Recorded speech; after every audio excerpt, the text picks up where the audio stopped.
नमस्कार, बुलेटिन में आपका बहुत बहुत स्वागत है। मैं हूं आपके साथ दीपिका ओझा। बुलेटिन की शुरुआत करेंगे बड़ी खबर के साथ।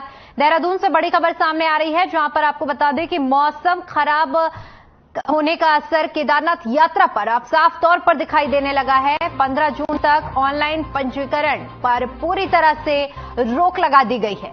बता दें कि सरकार के निर्देशों पर शासन ने रोक लगाई है।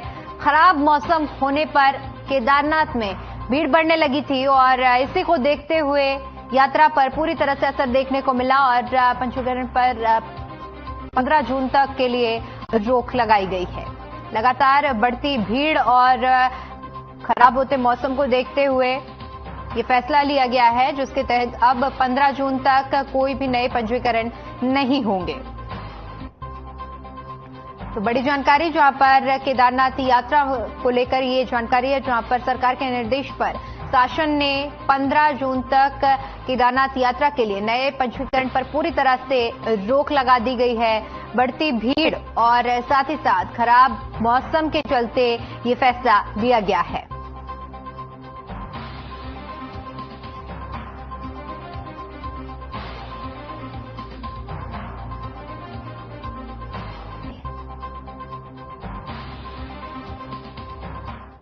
वहीं पूरे देश में बीजेपी की ओर से महासंपर्क अभियान चलाया जा रहा है। इस अभियान के तहत बीजेपी के तमाम कार्यकर्ता और पदाधिकारी जनता के बीच पहुंचकर सरकार के विकास की योजनाओं के बारे में जागरूक कर रहे हैं लोगों को। उत्तराखंड बीजेपी ने इसी के तहत अपनी रणनीति बनाकर कार्यकर्ताओं को तमाम जिम्मेदारियां सौंपी हैं। बीजेपी के प्रदेश प्रभारी दुष्यंत कुमार गौतम ने बताया कि प्रधानमंत्री द्वारा इस अभियान का आगाज किया जा चुका है और बीजेपी के तमाम पदाधिकारी इस अभियान को सभी लोकसभा और विधानसभाओं में लेकर आगे जा रहे हैं। वहीं दूसरी ओर कांग्रेस ने बीजेपी के महासंपर्क अभियान पर कटाक्ष किया है। उन्होंने कहा कि जनता पूछ रही है कि 2014 में जो वादे किए थे वो कहां तक पूरे हुए। कांग्रेस के प्रदेश उपाध्यक्ष सूर्यकांत धस्माना ने कहा कि महंगाई, भ्रष्टाचार, बेरोजगारी अपने चरम पर है।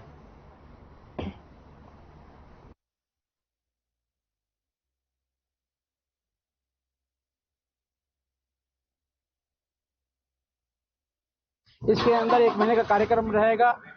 पहले आज प्रधानमंत्री जी ने उसकी आगाज की है और फिर लोकसभा पर कार्यक्रम होंगे, विधानसभा में कार्यक्रम होंगे, फिर आखिरी 10 दिन में जब महाजनसंपर्क अभियान होगा, जो मोदी जी 9 साल को एक बेहूशाली शासन दिया है, उस शासन काम को हम जनता के बीच में लेके आ रहे हैं। एक राजनीतिक दल के कारण हमारा काम भी बनता है कि रिपोर्ट कार्ड पेश करें। लगातार हर साल हम रिपोर्ट कार्ड पेश करते हैं और अभी हम रिपोर्ट कार्ड पेश कर रहे हैं और 10वां वर्ष शुरू हो रहा है। तो आज देश की जनता इस बात को पूछ रही है कि ये बताइए कि 2014 में जो बातें कही थी वो कोई बात पूरी नहीं हुई। जब आप सरकार में आ गए, आपने जितनी योजनाएं शुरू की थी सारी योजनाएं फ्लॉप हो गई। आपने नोटबंदी करी तो नोटबंदी से पूरे देश की अर्थव्यवस्था पटरी से उतर गई। आज देश का जीडीपी जो है वो कितना नीचे चला गया। आज देश के अंदर इंडस्ट्रियल ग्रोथ कितनी नीचे चली गई। स्किल इंडिया हो, स्टार्टअप इंडिया हो, स्टैंड अप इंडिया हो, सब फेल हो गया। शिक्षा नीति का कोई दिशा ही नहीं है कि शिक्षा नीति की आपकी दिशा क्या है। पूरे देश के जितने उच्च शिक्षा के तमाम संस्थान हैं, वहां पर शोध के काम नगण्य हो गए। रिसर्च के लिए पैसा आपने कम कर दिया, आपने बजट कम कर दिया, आपने रक्षा का बजट कम कर दिया। और मैंने आपसे कहा कि 2014 का तो जो नारा था,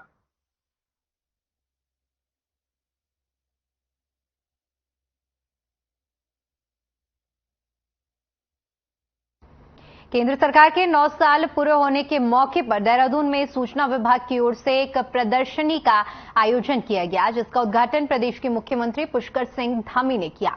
इस प्रदर्शनी के अलावा स्थानीय उत्पादों को बढ़ावा देने के लिए सूचना विभाग द्वारा सैकड़ों स्टॉल भी रेस कोर्स के बन्नू स्कूल में लगवाए गए। सूचना महानिदेशक बंशीधर तिवारी द्वारा शुरू की गई इस पहल से ऐसे कई उत्पादक हैं जिन्होंने ऐसे आयोजन को बढ़ावा देने के लिए राज्य सरकार और केंद्र सरकार का दिल से आभार जताया है।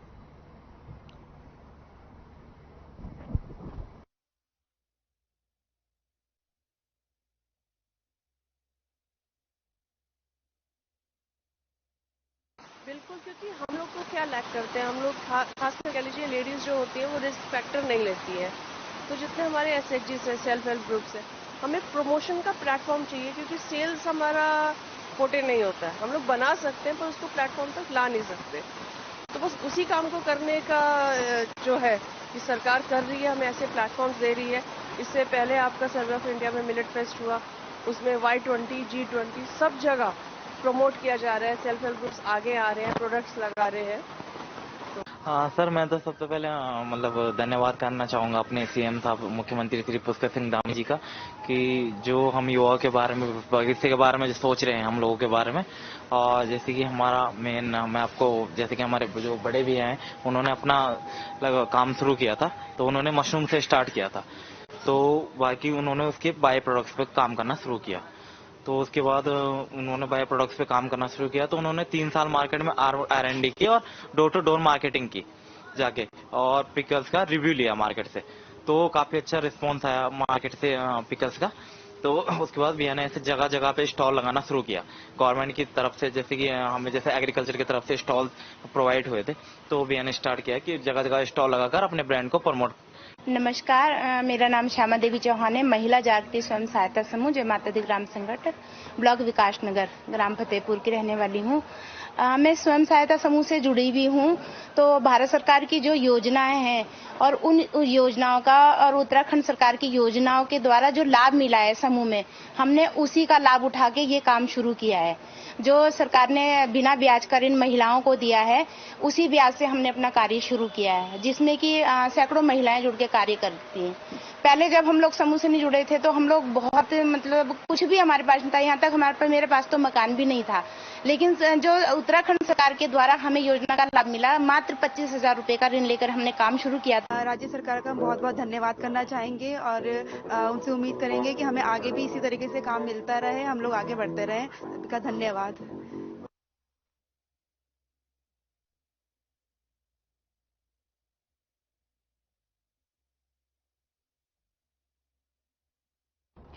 तो बड़ी खबर सामने आ रही है। आपको बता दें कि उत्तराखंड के पक्ष में केंद्रीय वित्त मंत्रालय को पत्र लिखा गया है, जहां पर आर्थिक मामले के मंत्रालय ने यह पत्र लिखा है। सीलिंग तय करने के मामले ने जोर पकड़ा है। तो बड़ी जानकारी, जहां पर कुल 11 परियोजनाएं हैं पाइपलाइन में। सीलिंग तय होने के बाद ये पूरा संकट गहराया था और जिसको लेकर ये पत्र लिखा गया है। सीएम धामी पीएम और केंद्रीय वित्त मंत्री से मुलाकात करेंगे। साथ ही साथ प्रधानमंत्री से भी इस बाबत चर्चा की जाएगी और केंद्र सरकार के सामने अपनी बात और मुद्दे को रखा जाएगा। तो आर्थिक मामलों को लेकर ये पत्र लिखा गया है, जिसमें कुल 11 परियोजनाएं पाइपलाइन में है। सीलिंग तय होने के लेकर ये उत्तराखंड के पक्ष में केंद्रीय वित्त मंत्रालय को ये पत्र लिखा गया है।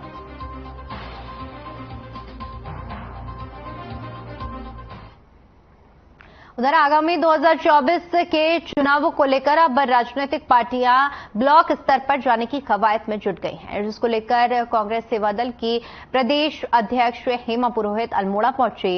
इस दौरान उन्होंने कांग्रेस और सेवा दल कार्यकर्ताओं के साथ बैठक ली।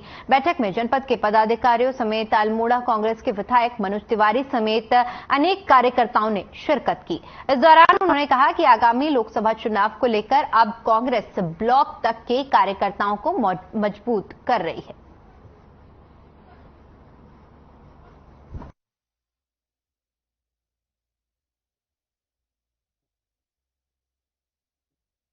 आगे ब्लॉक कार्यकारिणी बनाएंगे, ब्लॉक से बूथ तक जाएंगे। तो इस तरीके से कांग्रेस सेवा दल को मजबूत करने का काम करेंगे। कार्यकारिणी बनेगी और कार्यकारिणी एक्चुअली बनी हुई है, केवल पद देने हैं। जो लोग अच्छे निष्ठावान लोग हैं, जो काम करने वाले लोग हैं, और बाकी काम तो चल ही रहा है। ऐसा नहीं है कि काम नहीं चल रहा है। निश्चित रूप से कार्यकारिणी भी बनेगी और कांग्रेस जीत कर भी।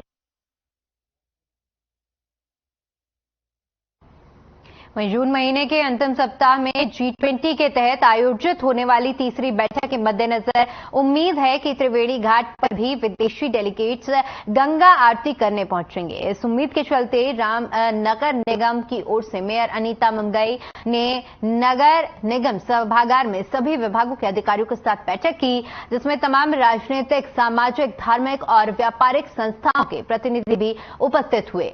मेयर ने बताया कि प्रधानमंत्री नरेंद्र मोदी को उन्होंने पत्र लिखा था कि G20 की तीसरी बैठक के दौरान आने वाले विदेशी डेलीगेट्स को त्रिवेणी घाट पर आरती कराया जाए। बताया जा रहा है कि पत्र का संज्ञान लेकर पीडब्ल्यूडी के सचिव ने त्रिवेणी घाट का निरीक्षण किया है।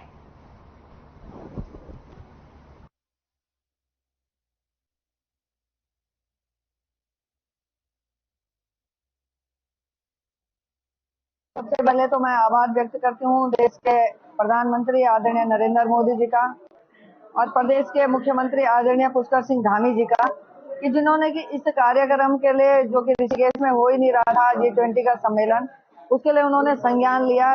लगातार हमें उनसे आग्रह किया था और अब मुझे लगता है कि संभवतः 26, 27, 28 जून को ऋषिकेश में G20 का सम्मेलन होने जा रहा है।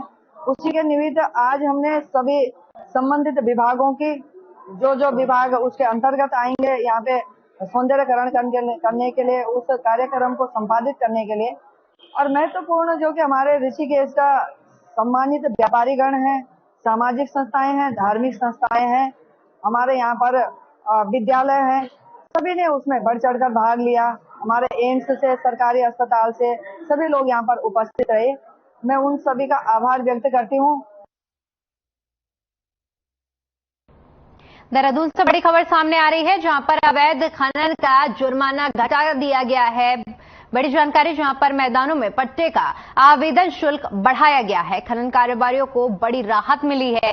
खनन नीति में नए संशोधन से ये बड़ी राहत दी गई है। तो नीति में संशोधन से सरकार को उम्मीद है, जहां पर खनन कारोबारियों को इससे बड़ी सौगात मिली है। खनन नीति में नया संशोधन किया है और नीति में संशोधन से सरकार से काफी ज्यादा उम्मीदें थी। अवैध खनन का जुर्माना घटा दिया गया है और मैदानों में पट्टों का आवेदन भी शुल्क बढ़ा दिया गया है।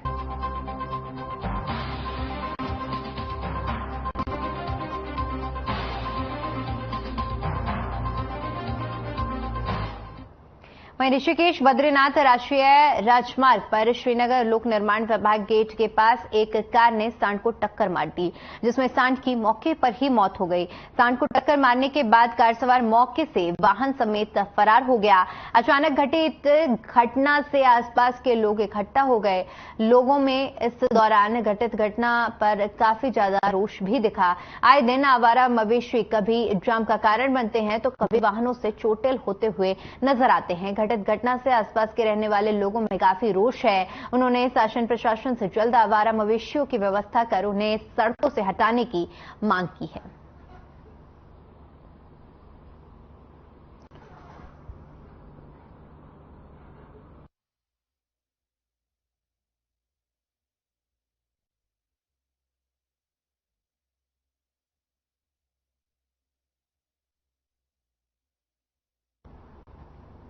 वहीं जिला समाज कल्याण अधिकारी देहरादून गोवर्धन सिंह ने बताया कि जनपद देहरादून में वृद्धा पेंशन, दिव्यांग पेंशन, विधवा पेंशन, किसान पेंशन, इन सबको मिलाकर देहरादून जनपद में 90,000 पेंशन धारक हैं।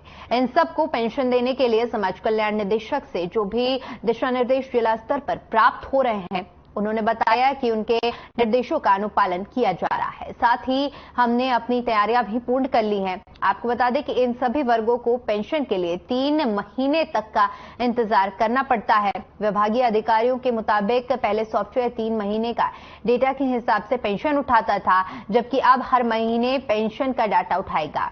पेंशन डीबीटी के माध्यम से पात्र पेंशन धारकों के खाते में भेजी जाएगी। इसके अलावा पेंशन के लिए आवेदन भी अब ऑनलाइन लिया जा रहा है।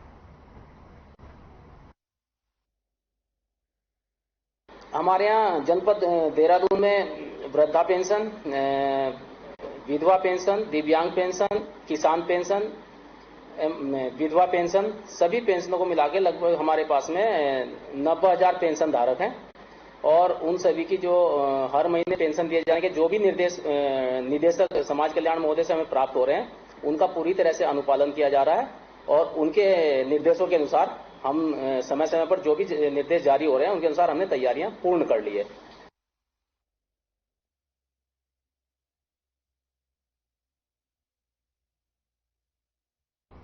बड़ी खबर का रुख करते हैं। जोशीमठ से बड़ी खबर सामने आ रही है, जहां पर आज से खुलेगी सैलानियों के लिए फूलों की घाटी। जी हां, नंदा देवी राष्ट्रीय पार्क प्रशासन ने तैयारियां पूरी कर ली हैं, जिसमें 87.50 वर्ग किलोमीटर में ये फूलों की घाटी फैली हुई है और जो कि आज से सैलानियों के लिए खुल जाएगी। तो बड़ी जानकारी, जहां पर आज से सैलानियों के लिए फूलों की घाटी खोली जा रही है।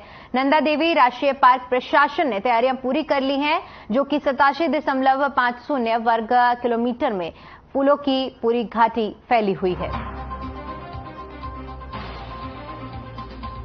तो बड़ी जानकारी, जहां पर आज से सैलानियों के लिए फूलों की घाटी खोल दी जाएगी, जिसका लुत्फ आज से सैलानी उठा सकते हैं।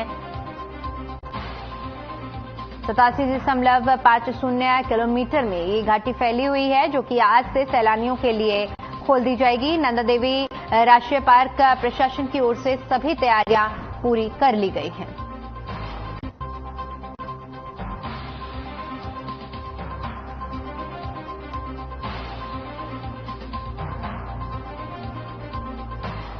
नंदा देवी राष्ट्रीय पार्क प्रशासन की तरफ से पूरी तैयारी कर ली गई है। 87.50 किलोमीटर में ये घाटी फैली हुई है, जो कि आज से सैलानियों के लिए खोल दी जाएगी।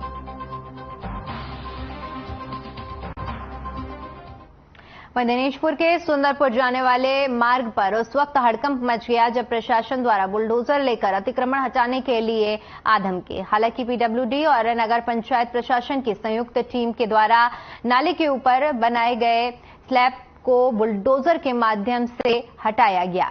इस दौरान पीडब्ल्यूडी के सहायक अभियंता विनोद कुमार ने कहा कि नाली के ऊपर स्लैब डालकर कुछ लोगों ने अतिक्रमण किया हुआ था, जिसका अतिक्रमण को हटाया गया।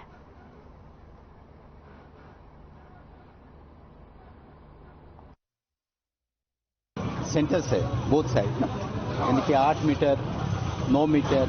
तो हमने जो हमारी जद में है, जो अतिक्रमण, बहुत ज्यादा अतिक्रमण इसमें उस प्रकार का नहीं है।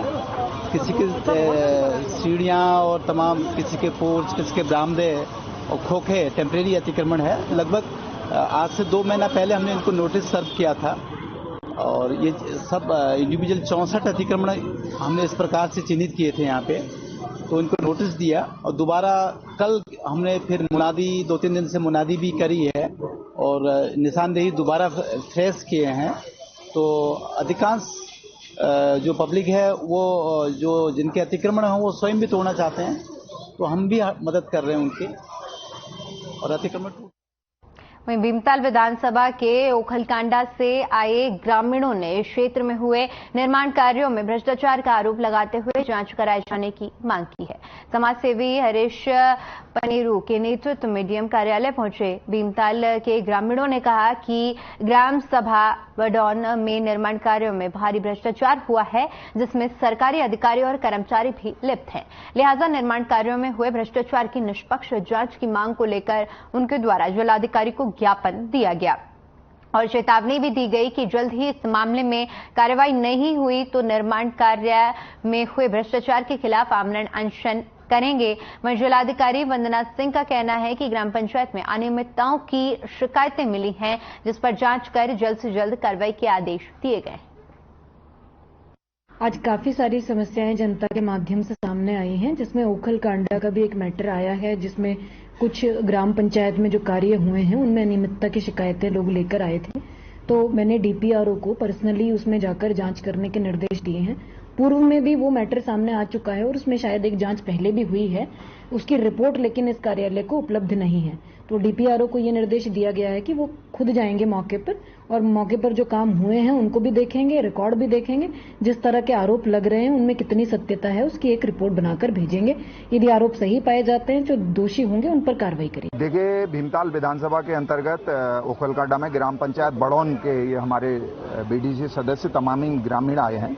ये पिछले 4 महीने से सीडीओ साहब से, जिला अधिकारी जी से जो पूर्व के रहे उनसे और डीपीआरओ से ये गुहार कर चुके हैं कि 100% पुख्ता प्रमाण दे चुके हैं कि फर्जी दस्तावेज है और पेमेंट में धोखाधड़ी हुई है, काम 1 रुपए का नहीं हुआ है और पूरी विधानसभा में इस तरह से भ्रष्टाचार के मुद्दे सामने आ रहे हैं। तो लगातार हम संघर्ष हैं, लेकिन सत्ता के दबाव में सत्ता से जुड़े हुए लोग इन मुद्दों को दबा रहे हैं और भ्रष्टाचार को पनाह दे रहे हैं। और निश्चित रूप से जो क्लास 1 अधिकारी हैं, डीपीआरओ हैं या उनके अधीनस्थ जो भी हैं, उन्होंने इसमें बड़े स्तर पर पूरे विकासखंड में भ्रष्टाचार किया है। निश्चित रूप से इसकी जांच होनी चाहिए।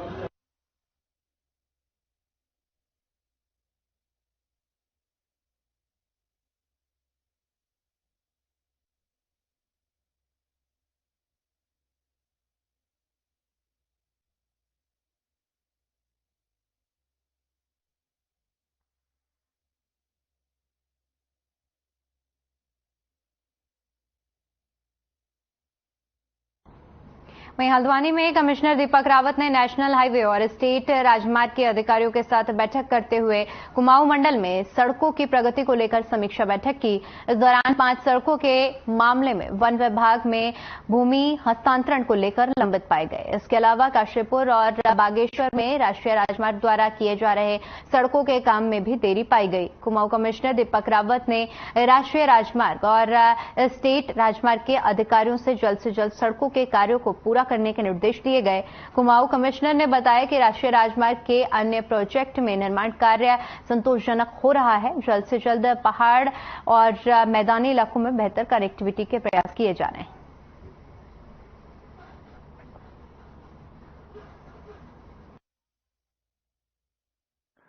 देखिए, तो NHAI का और जो हमारा स्टेट PWD का NH है, आप दोनों की आज मैंने मीटिंग ली और मुख्यतः जो काम चल रहे हैं उनकी प्रोग्रेस और कहाँ पे अड़चनें आ रही हैं उसको दूर करने के संबंध में था। प्रोग्रेस इसकी मोरलेस सेटिस्फैक्ट्री है। केवल काशीपुर वाला ROB हमारा ज़्यादा डिले हो गया और लगता है इस साल के अंत तक ही उसका शेड्यूल अभी जो दिया गया है उसमें वो पूरा हो पाएगा। और पहाड़ों में जो काम चल रहे हैं हमारे, उसमें अल्मोड़ा में जो दनिया वाला स्ट्रेच है उसमें प्रगति थोड़ा धीमी 50% है। तो वहाँ के DM साहब को भी कहा है इसको रेगुलरली वो मॉनिटर करें और कोई दिक्कतें अगर NH को आ रही हैं तो उसको भी दूर करें। एक जो तीसरा काम पहाड़ों में जो बागेश्वर को सड़क जोड़ती है अल्मोड़ा से, उसकी वाइडनिंग प्रपोज्ड है। उसमें कुछ जगह जो मुआवजे बांटे जाने हैं, जो अवार्ड्स दिए जाने हैं किसानों को, उसके स्तर पे थोड़ा सा डिले है। यही डिले थोड़ा रुद्रपुर बाईपास पे भी है और जो प्रपोज्ड ठाकुर द्वारा काशीपुर जो रोड है उसमें भी ये वाले इश्यूज हैं। तो ये वहाँ के DM से इन इश्यूज को हम टेकअप कर लेंगे। 5 मामले फॉरेस्ट प्रपोजल्स के स्तर पर रुके हुए हैं इसमें, लेकिन कुछ बहुत ज़्यादा पुराने नहीं हैं, नए हैं। तो इसमें को नेचुरल कोर्स में हल होने के लिए अभी छोड़ा गया है और अगर इंटरवीन करना होगा तो आगे इसमें करेंगे। जो आप बता रहे थे अभी हल्द्वानी बाईपास का, इसमें जो मुझे अभी NHAI ने बताया है कि इसका अलाइनमेंट एक तरह से उन्होंने तय कर दिया है, तो उसको भी एक बार फील्ड विजिट करके एक दिन देखा जाएगा। तो फाइनल टच पे यहाँ पे कौन कौन से काम ऐसे हैं जो फाइनल स्टेज?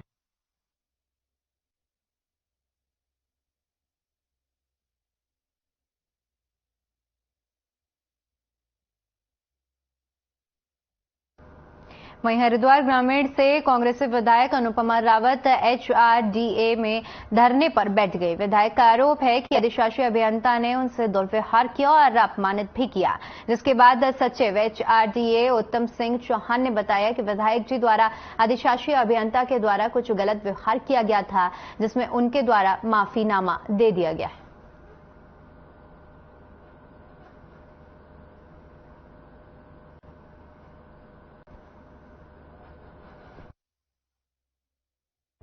देखिए, हम लोग हमेशा से इसको विधानसभा में भी हमने उठाया। जो प्राधिकरण है वो एक तरीके से देखा जाए बहुत मनमानी कर रहा है, खास तौर पे ग्रामीण क्षेत्रों में। मेरी कई बार यहाँ के जो आला अधिकारी जो यहाँ प्रभार संभालते हैं उनसे भी कई बार फोन पे वार्ता हुई। मैं कई बार वैसे भी गई कि भाई जिनके 30-40 साल पुराने मकान हैं उन पे नोटिस भेज रहे हैं। एक विडो महिला पे गाजीवाली में भेजा गया, तो उसको लेकर कई बातें थी। मैं बात करने आई थी कि भाई इस तरीके का ना किया जाए। कहाँ से देगा एक आम व्यक्ति 20-20, 25-25 हजार कहाँ से पे करेगा क्या इस तरीके के? तो मैं जब गई तो पता चला सचिव महोदय मीटिंग में गए हैं। तो मैंने कहा चलिए काम का स्टेटस जानने के लिए जो सचिव महोदय के बाहर उनके पियोन स्टाफ बैठा था, मैंने कहा ये एक्शन साहब का दफ्तर किधर को है भाई, मुझे ले जाओ, मेरे को पता नहीं। वो मेरे को वही लेके गए, स्पॉट वही करके गए और मैं गई अंदर। तो ये वहां बैठे हुए थे। एक तरीका होता है, एक जनप्रतिनिधि आया है, एक क्षेत्र के जिम्मेदार व्यक्ति, एक तरीका होता है एक अभिवादन का, कुछ नहीं। थोड़ी देर के बाद मैंने कहा एक्शन साहब वो मेरे जो काम वहाँ क्षेत्र में पास हुए उनका क्या स्टेटस है? आज एक्चुअली जिला स्तर पे रोड सेफ्टी से संबंधित एक बैठक थी जिलाधिकारी की अध्यक्षता में, तो मैं भी उसमें बैठक में उपस्थित था। तो एक सूचना यहीं से आई थी, कुछ माननीय विधायक जी और हमारे जो अधिशासी अभियंता उनके मध्य कोई वार्ता हुई और जिसमें विधायक जी ने भी मुझसे फोन से संपर्क किया गया। तो मतलब किसी भी आम जो हमारा एक सम्मानित प्रतिनिधि होते हैं या आम जनता आती है तो उनके साथ हमारा व्यवहार अच्छा होना चाहिए। और जो हमारे अधिशासी अभियंता है उनसे मैंने कहा कि भाई इस तरह की नहीं करनी चाहिए। तो उन्होंने एक जो एक्ट किया उन्होंने उसके लिए माफ़ी मांग ली है, क्षमा कर दी है और लिखित में माफी मांगी, तो उससे ये प्रकरण समाप्त हो गया है। विधायक महोदय ने जो नोटिस